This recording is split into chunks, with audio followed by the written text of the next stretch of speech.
Assalamualaikum warahmatullahi wabarakatuh. Perkenalkan, nama saya Julia Ayukirani dengan NIM 20240911 dari kelas SI 202402. Dalam video kali ini, saya akan menjelaskan materi mengenai aplikasi turunan yang mencakup subbab 4.1 sampai dengan 4.5 berdasarkan bahan ajar yang telah dibagikan. Selanjutnya, saya akan menjelaskan materi ini berdasarkan PowerPoint yang telah saya buat secara mandiri. Baik, kita langsung mulai saja pada pembahasannya. Pada bagian pertama ini, kita akan membahas tentang selang naik dan juga selang turun pada suatu fungsi. Jadi sebelum masuk ke contoh atau perhitungannya, kita pahami dulu definisinya ya. Misalkan suatu fungsi f ini didefinisikan pada selang I sama dengan A, B. Untuk setiap x1 dan juga x2 adalah anggota daripada I dengan x1-nya ini kurang dari x2. Maka akan berlaku 3 fungsi. Yang pertama, fungsi disebut naik apabila nilai fungsi ikut meningkat jika fx1-nya ini kurang dari fx2. Lalu yang kedua, fungsi disebut turun apabila nilai fungsi justru menurun, yaitu jika fx1-nya ini lebih dari fx2. Sedangkan fungsi disebut konstan jika nilai fungsinya itu tetap, yaitu fx1 sama dengan fx2. Nah, pada gambar di bawah ini ditunjukkan contoh grafik fungsi naik, fungsi turun, dan juga fungsi konstan sehingga kita bisa melihat perbedaannya secara visual. Bisa kita perhatikan, gambar fungsi A ini menunjukkan fungsi naik karena garis atau grafiknya ini dari bawah ke atas ya, naik. Lalu fungsi B yaitu fungsi turun, garis atau grafiknya itu dari atas ke bawah nih, terlihat menurun. Sedangkan fungsi konstan ini garisnya dia lurus atau tetap, seperti ini.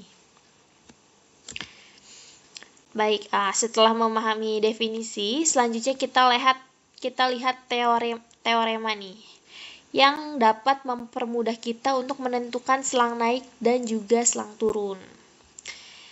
Misalkan fungsi f kontinu pada selang tertutup A, B dan dapat diturunkan pada selang terbuka A, B.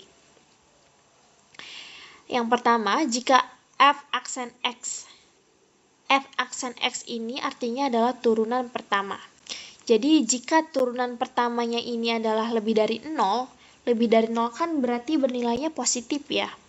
Bisa 1, bisa 2, itu kan arahnya positif.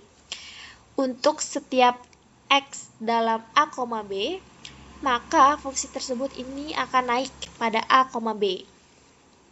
Lalu yang kedua, jika f aksen X-nya ini kurang dari 0 berarti dia nilainya negatif, maka fungsi tersebut akan turun pada A, B.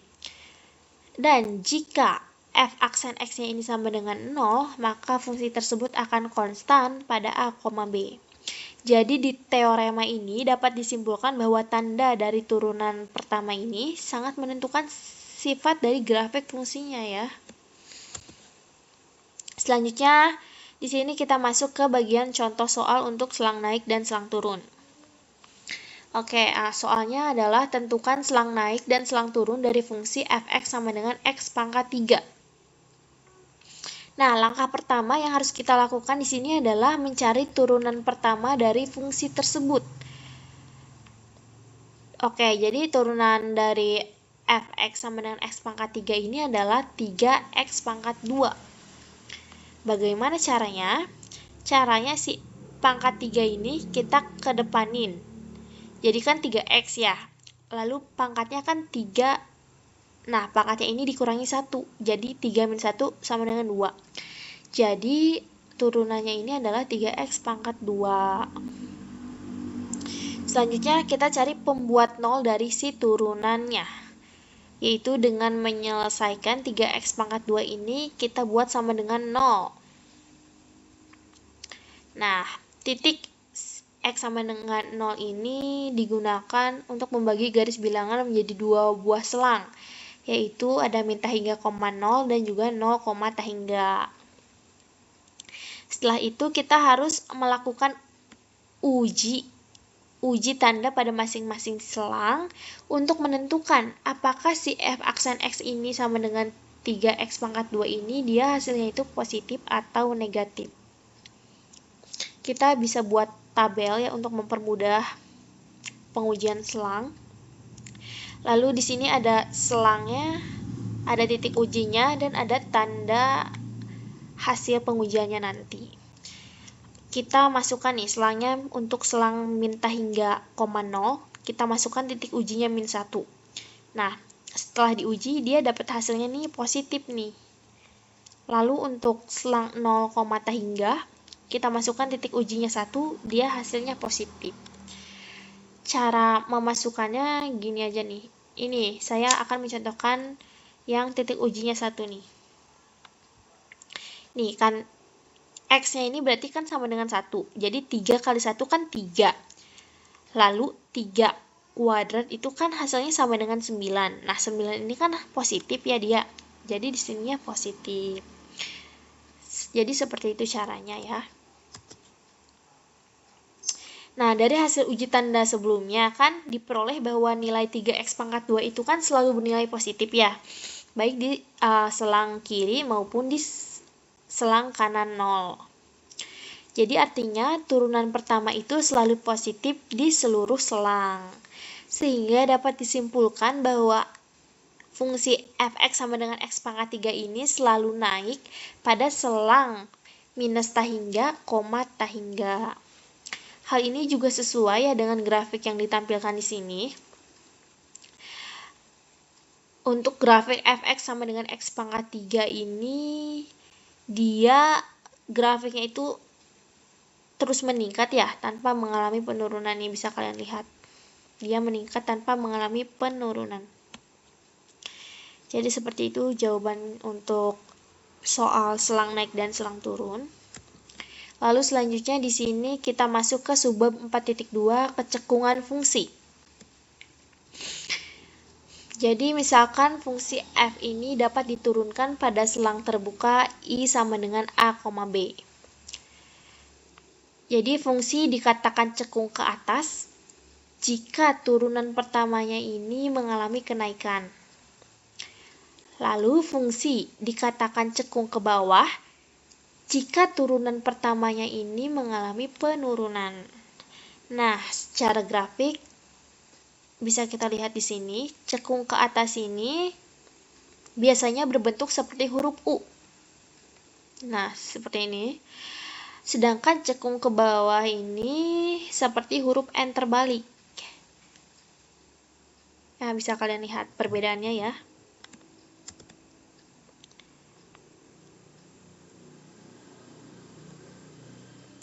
Lalu selanjutnya ada definisi lain dari kecekungan fungsi.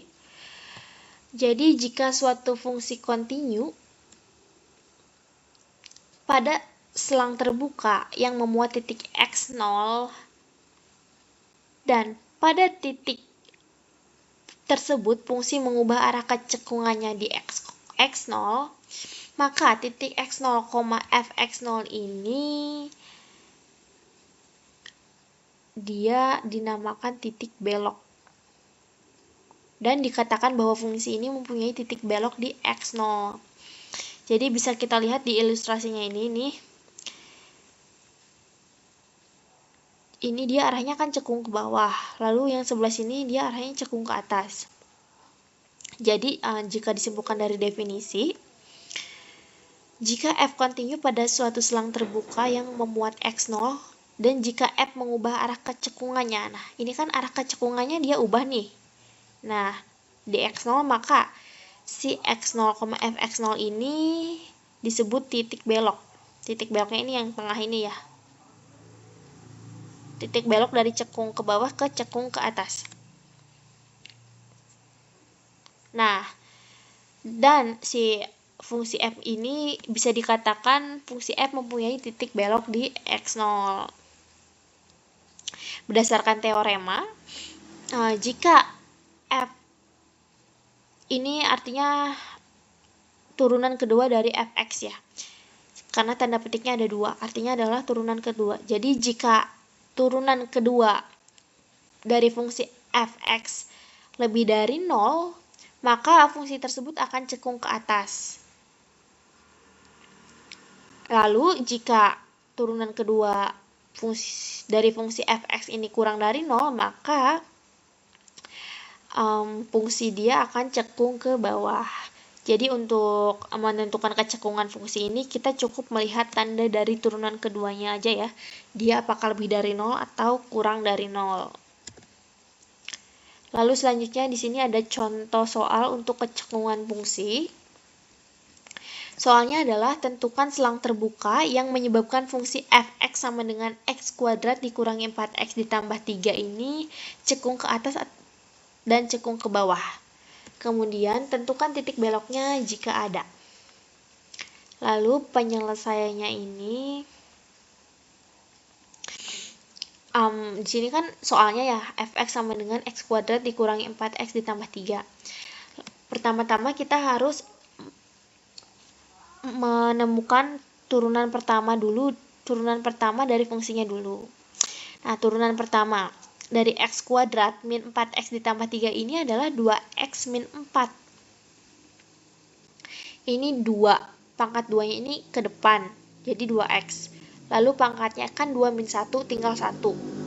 Nah, x di sini artinya pangkat 1 nih, si 2x ini, x-nya ini artinya pangkat 1. Lalu yang ini kan x-nya pangkat 1 ya, artinya. Nah, 1 dikali 4, 4 dia. Lalu pangkatnya kan 1 min 1, 0. Jadi pangkat x-nya hilang. Lalu yang ini 3, turunan dari konstanta itu adalah 0. Jadi turunannya adalah 2x min 4. Lalu si 2x min 4 ini kita turunkan lagi untuk mencari turunan kedua dari fungsi. Turunan dari 2x min 4 ini adalah 2. Karena ini kan turunan dari konstanta 4-nya kan 0 ya. Jadi kita tinggal menurunkan si 2x ini aja. Nah, hasil si 2 ini dia kan lebih dari 0 ya. Berarti dia nilainya positif. Nah, karena nilai turunan kedua ini selalu positif, maka fungsi ini cekung ke atas pada seluruh selang min tahingga, koma tahingga. Nah, karena kecekungannya tidak berubah, atau karena selalu cekung ke atas, maka si fungsi ini tidak memiliki titik belok. Jadi fungsi fx sama dengan x kuadrat min 4x ditambah 3 ini dia tidak memiliki titik belok. Seperti itu.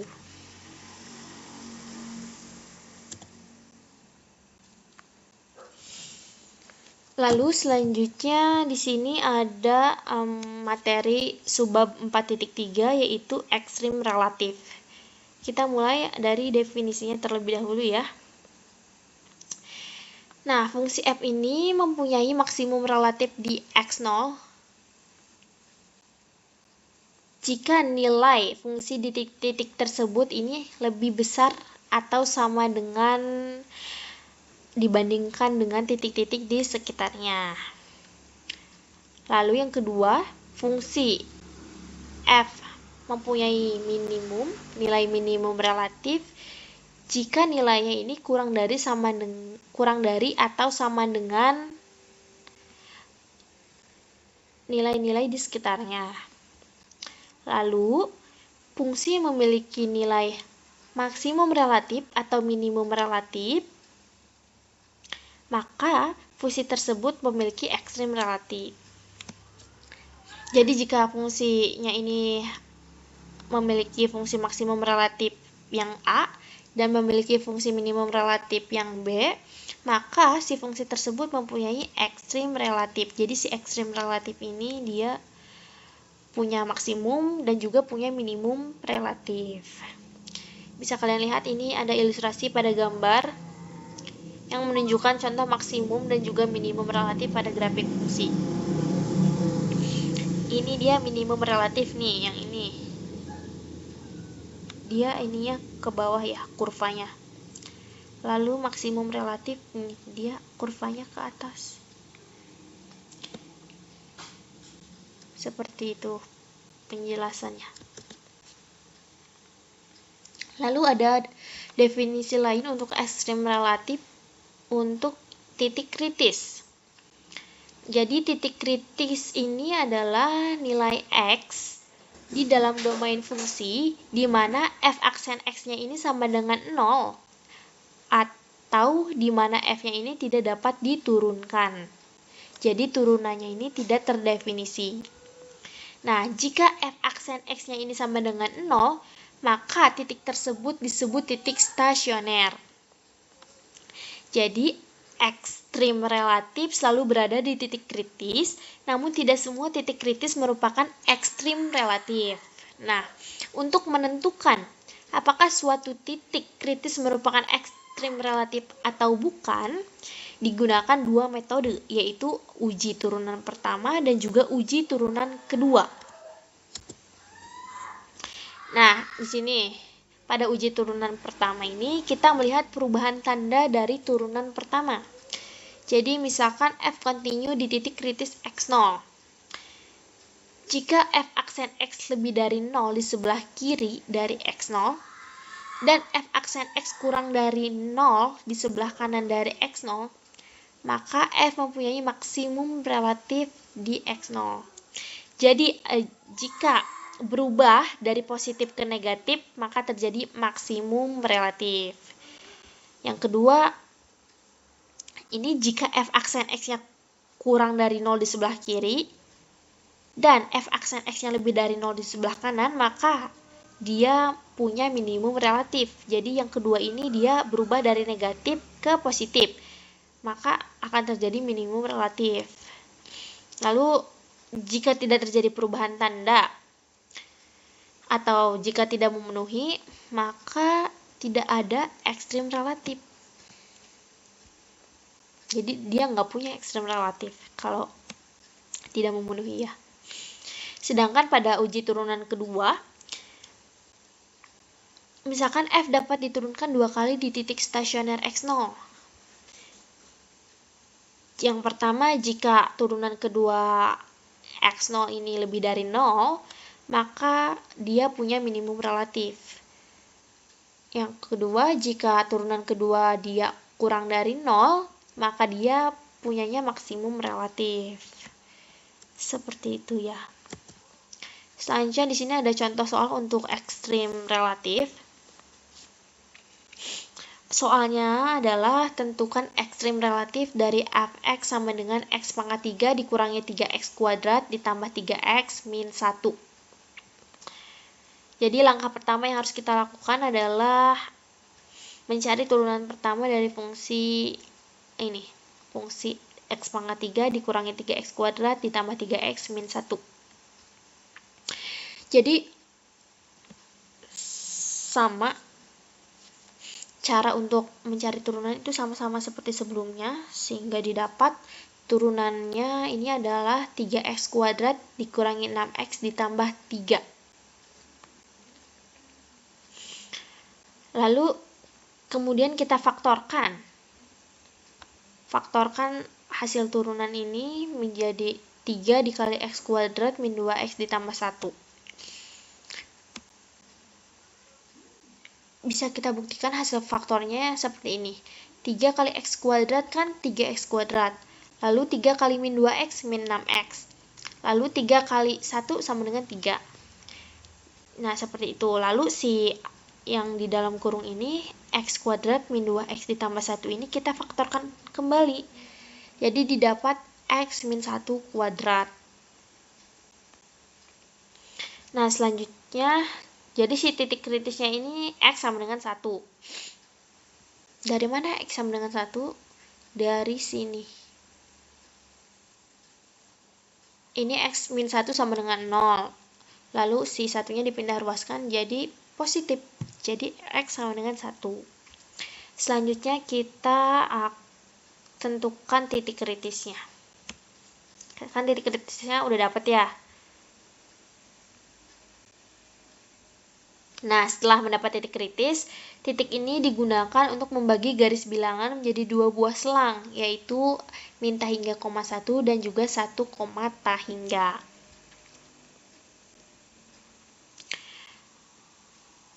Nah, kita harus menguji salah satu titik pada tiap selang untuk menentukan apakah si f aksen x sama dengan 3 kali x min 1 kuadrat ini dia hasilnya itu positif atau negatif.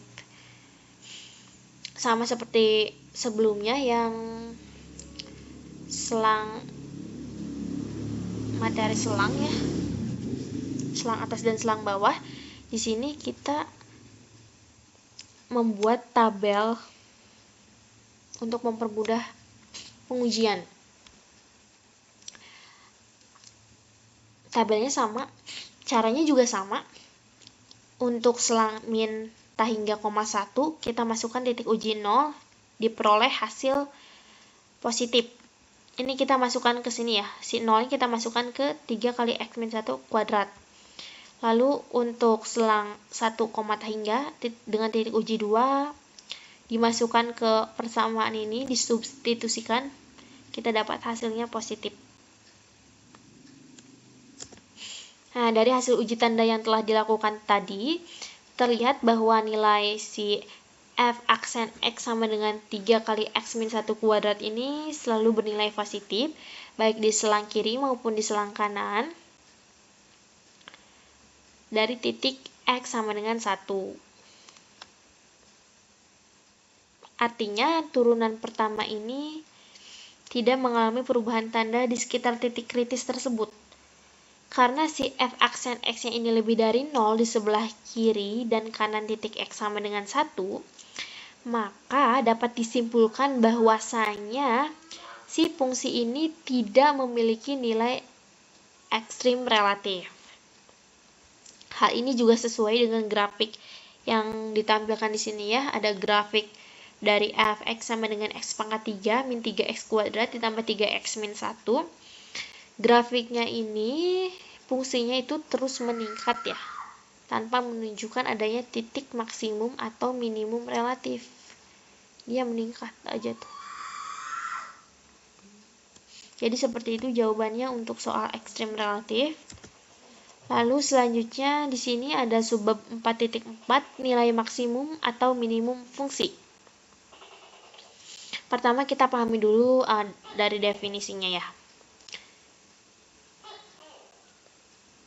Jika nilai fx0 ini lebih besar atau sama dengan fx untuk setiap x dalam domain fungsi, maka si fx0 ini disebut nilai maksimum absolut atau nilai maksimum dari fungsi f.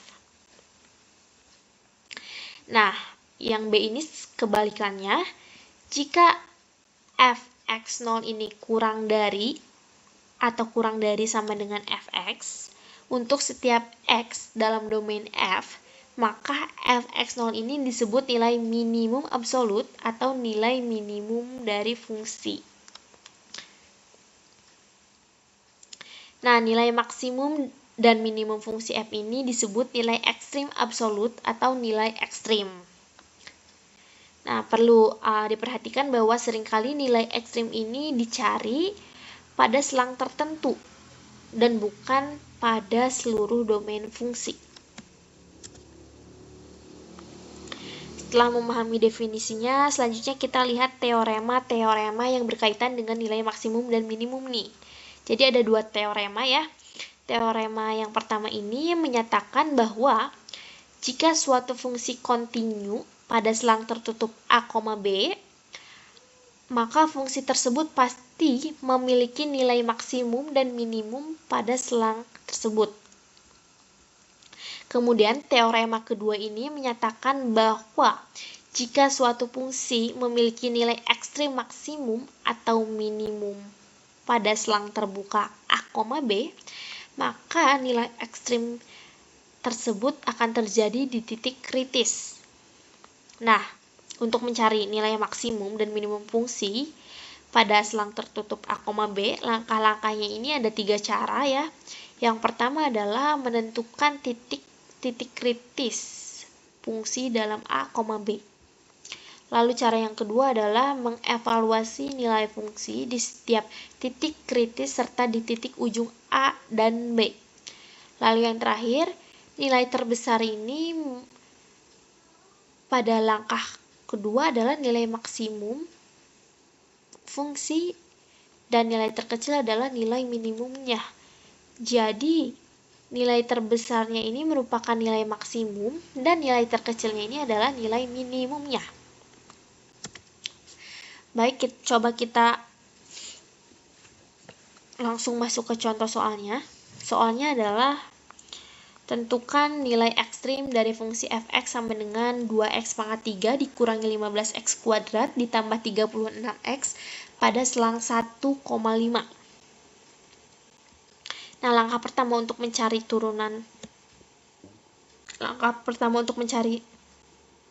nilai maksimum atau nilai ekstrim, ini kita harus mencari turunan pertama dari fungsi terlebih dahulu. Oke, jadi turunan pertama dari fungsi 2x pangkat 3 dikurangi 15x kuadrat ditambah 36x ini adalah 6x kuadrat dikurangi 30x ditambah 36.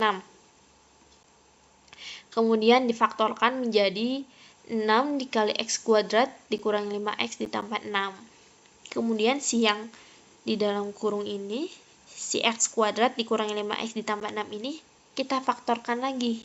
Jadi x min 2 dikali x min 3.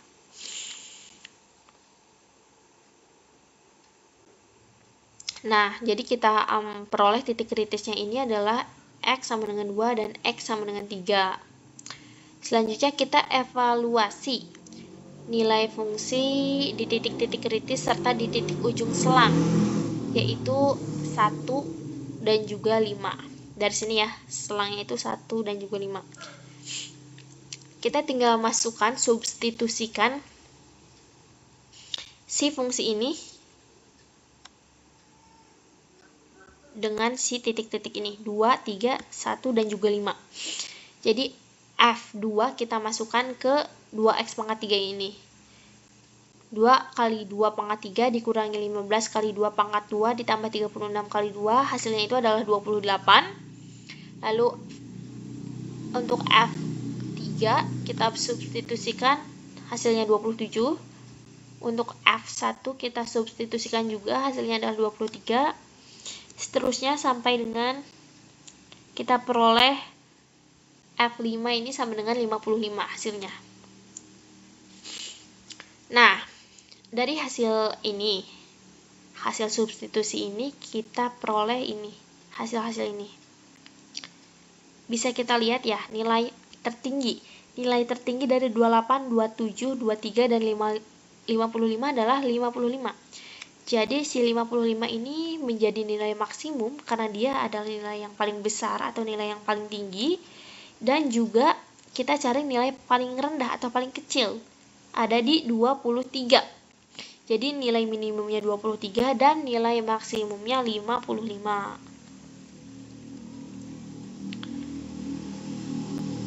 Jadi seperti itu jawaban untuk soal nilai maksimum atau minimum fungsi. Selanjutnya kita masuk ke subbab 4.5, aplikasi masalah maksimum dan minimum. Jadi secara umum, aplikasi masalah ini dapat dibagi menjadi 2 kategori, yaitu yang pertama adalah masalah maksimum dan minimum pada selang tertutup berhingga, dan yang kedua adalah masalah maksimum dan minimum pada selang tak berhingga atau selang berhingga yang tidak tertutup. Tidak tertutup ini bisa dalam artian terbuka atau setengah tertutup. Jadi materi ini sangat penting karena sering muncul dalam kasus-kasus optimasi di kehidupan sehari-hari. Nah, untuk menyelesaikan aplikasi masalah maksimum dan minimum, terdapat beberapa langkah yang perlu dilakukan nih. Ada 5 langkah.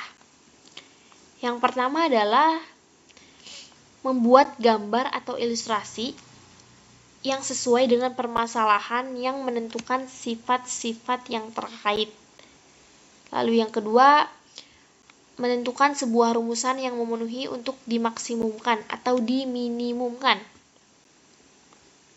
Nah, yang ketiga ini menggunakan syarat-syarat yang ada untuk mengeliminasi variabel sehingga diperoleh fungsi dengan satu variabel pada akhirnya. Yang keempat, menentukan selang nilai variabel berdasarkan pembatasan dari fisik masalah. Lalu yang terakhir, menggunakan cara-cara pada bab sebelumnya untuk mendapatkan nilai maksimum atau minimum dari fungsi tersebut. Di sini kita ada contoh soal untuk aplikasi masalah maksimum dan minimum ya.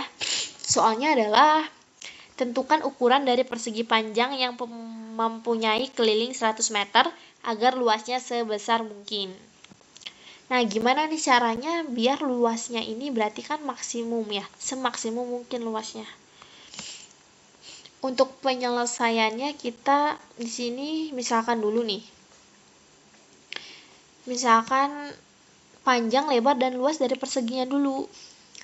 Di sini X untuk panjang persegi panjang, Y untuk lebar persegi panjang, dan Z untuk luas persegi panjang.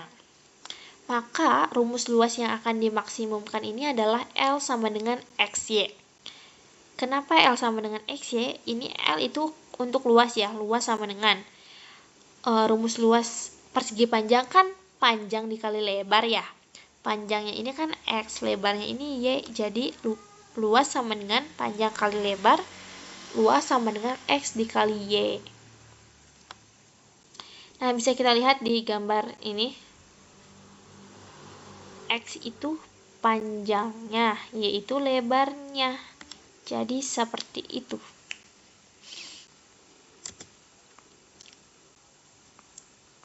Oke. Selanjutnya di sini diketahui bahwa keliling persegi panjang ini adalah 100 meter dari soal yang tadi ya. Sehingga 2X ditambah 2Y sama dengan 100 ini. Nah, persamaan ini selanjutnya ini dapat disederhanakan menjadi X ditambah Y sama dengan 50. Sehingga diperoleh Y-nya ini sama dengan 50 min X dari persamaan ini. Nah, lalu kita substitusikan ke rumus luas yang tadi, yang L sama dengan X, Y. Y-nya ini kan 50 min X. Nah, kita tinggal masukin aja nih. Jadi, L sama dengan X dikali 50 min X sama dengan X dikali 50 sama dengan 50X. Lalu, X dikali min X sama dengan min X kuadrat. Jadi, L sama dengan 50X min X kuadrat. Nah, karena panjang dan lebar itu tidak mungkin bernilai negatif, ya kan? Panjang yang tidak negatif, maka si X-nya ini akan ada di antara 0 dan di antara 50. 0 kurang dari sama dengan X, kurang dari sama dengan 50. Ini selang nilai X-nya. Nah, untuk mendapatkan luas maksimum, kita akan tentukan titik kritis dari luasnya. Ini luas aksen, jadi turunan dari luas. Tadi kan luasnya 50 X min X kuadrat ya. Nah, turunannya ini adalah 50 min 2X. Sama dengan 0. Kita buat sama dengan 0. Lalu kita peroleh si X-nya ini sama dengan 25.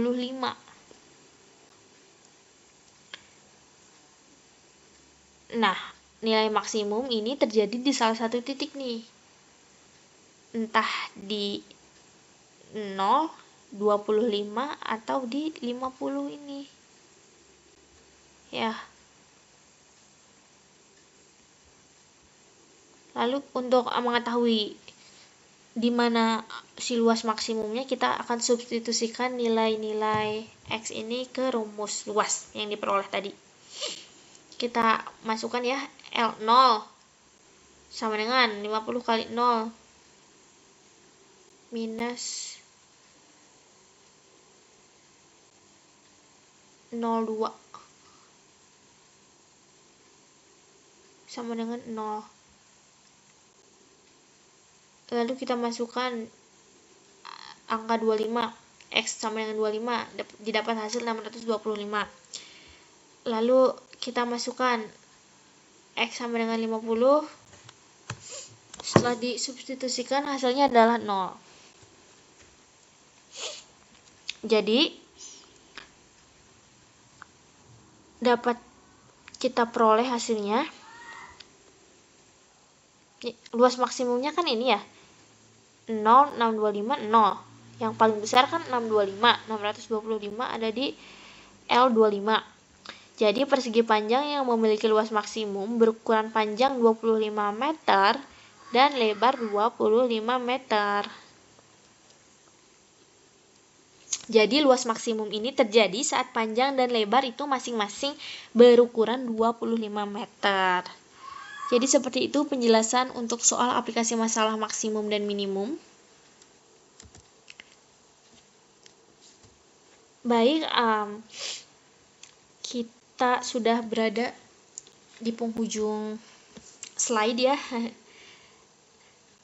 Jadi demikian penjelasan mengenai materi aplikasi turunan pada subbab 4.1 sampai dengan 4.5 yang dapat saya sampaikan melalui video ini.